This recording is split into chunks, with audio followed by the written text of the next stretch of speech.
Is Warhammer The Old World going to be too expensive to be viable in the year 2023? Well, that's what I've been thinking about when I've had a look at the new Chaos Warriors that have gone up for pre-order today from Games Workshop. Now, I know that I've done an individual video where I was talking about this subject holistically, but I want to look at today's example specifically and see what we think about it. By the way, if you want to support the channel, becoming a Patreon is the best way. There is a link in the description. So it's these bad boys that have got me really asking this question. You're basically going to get 10 new Chaos Warriors for £37.50. Now, obviously that's Games Workshop price. You'll probably get that discounted, I don't know, maybe down to like 33 quid, something like that. These guys are coming out next week, so if you do want to pick them up, you know, crack on. Now, I will say that I was actually tempted to buy a unit of these simply to see if they would rank up. Now, I was trying to maybe think if we could organize it in a way that we could share the information whether or not GW stuff is actually suitable for fantasy or not, but personally I don't really want to be spending 37 quid just to see. Now, this is no slight to the GW's quality. I actually think that the miniatures look pretty damn fantastic. I really like the new aesthetic. Well, it's very similar to the old aesthetic, but I just really think they've dialed it up just a little bit,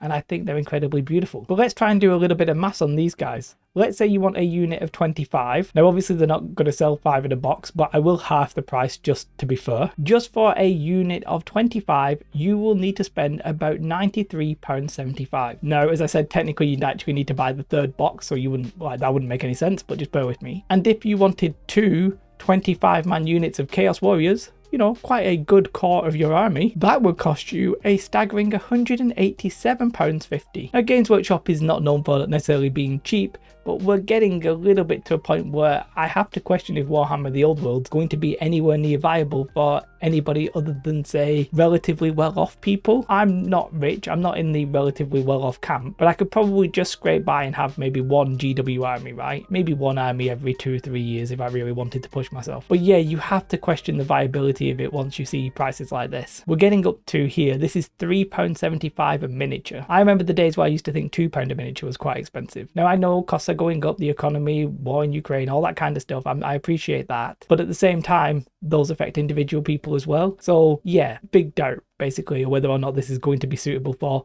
a majority of people. It's really looking like it might not be. I won't necessarily go through everything here, but you can get 5 Chaos Knights for £40. I'm less bothered by these because generally you're not going to want that many, but you might want 2 units. That's another £80 right there. So let's say you want 2 25-man Chaos Warriors, you want 2 Chaos Knight units, you're on like £260, something like that. To be fair though, the models look really good. This is how Games Workshop basically get you, right? Oh, they're all trying to do these 360 things. I just wanted to see the models. The models look great. I mean, if you really want to talk about price per mini, the Chaos Chosen I have 5 for £37.50. That's literally nearly £8 a miniature, right? Again, model looks great. It is worth pointing out though that these are slightly larger miniatures than normal, which may be a problem when it comes to ranking. We've no idea if these guys will rank up or not, but generally these guys will go on the bigger bases, so you can't really compare them to, say, like human-sized troops. So just keep that in mind, so let's be a little bit fair about that. Now, the Vanguard, I haven't done the discount. I wonder how much money you actually save by doing this. I'll do the maths right now and check. My quick check here with the maths suggests that for the Chariot,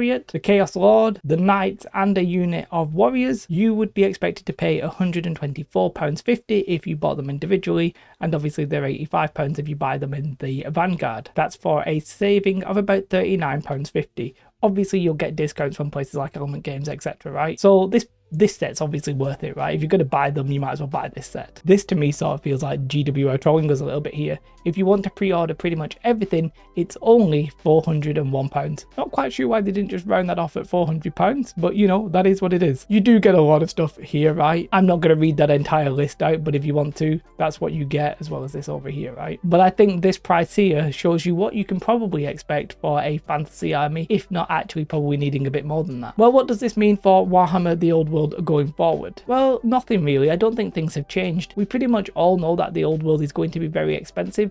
I think Games Workshop know that it's going to be relatively niche. They're not really expecting the people who pass up 40k, who pass up Age of Sigmar, to be the kind of people who are going to be like, oh, it's too expensive for me. I think they know that it's sort of like a niche of a niche, and they're going to milk us regardless. The prices probably will all make sense for Age of Sigmar. Maybe you actually don't need that many miniatures in Age of Sigmar. But for fantasy, I don't think they're going to give a damn. And I do think that that could be problematic in 2 different ways. One, I worry about how popular the game will be just in general. If people see that the prices are pretty eye-watering, then maybe they just won't bother. Maybe they'll play 40k because they can get easy secondhand stuff, or, you know, whatever. Maybe they'll just go elsewhere. And then secondly, I think it will inevitably turn people to 3D printing. You know that £401 deal we saw? You can very easily get a printer for less than £200, get all the resin and everything you need for maybe like an extra 50 quid. You could print more than what they're offering you for less. Yes, you won't be able to maybe take it to official GW tournaments, but a lot of people might not care about that when you consider you could then print another army,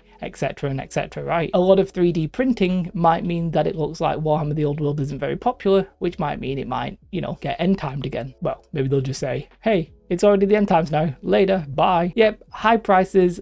I mean, it is what it is, right? I won't make too many videos just complaining about the prices, but I do think when you see stuff like this, you have to question whether or not Games Workshop are going to be able to keep the cost down for fantasy in any way, shape or form. I'm personally hoping that they try and keep the unit sizes like relatively small. I don't really want to see 2 units of 40 or 50 Chaos Warriors. I'm not saying that ever happened in any of the editions, but maybe it did. If they keep it to maybe like unit size of 20-25 and 2 units of 25 actually like a big chunk of your army, I think most people will be vaguely okay with that. But if it starts getting out of hand very quickly, then people might chuck it in again. Anyway, enough rambling. Let me know your thoughts in the comments below. As I said at the start, if you want to support the channel, I do have a Patreon. Do consider coming over and, you know, becoming a Patreon, a patron, whatever it is. What you should definitely do is have a most beautiful day. Like and subscribe.